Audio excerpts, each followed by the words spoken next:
Абхазия была популярна всегда. Так. И единственное, что меняется, это меняется для москвичей. То есть для москвичей, да, действительно, в Абхазию сейчас добраться значительно приятнее и легче. Если раньше нужно было ехать до Адлера, там потом добираться до границы, и с границы ехать на микроавтобусах, которые были с абхазской стороны, Да, то москвичам, да, сейчас будет значительно проще туда попасть, а тем более с самолетом. Пока сложно прогнозировать, как поведут себя авиакомпании по ценам, поскольку у них нет конкуренции. 3,5 часа относительно 2 суток, это большая экономия времени. Пока они пишут, они заявили билет 14 700 рублей. Это пока. Да. Это вот на первый рейс билеты были 14 700 в одну сторону, не туда-обратно.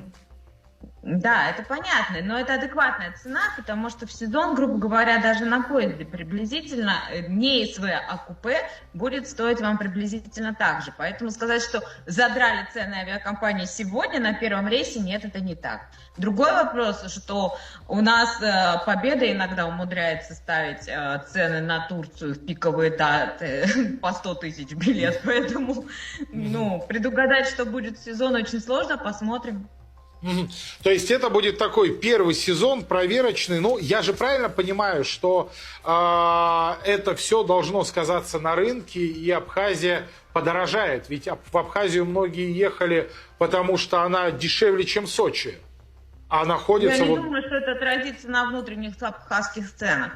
Москвичи, да, им будет удобнее туда добраться, но остальная Россия в большинстве своем ехала на автобусах, которые давным-давно курсировали напрямую с Абхазией.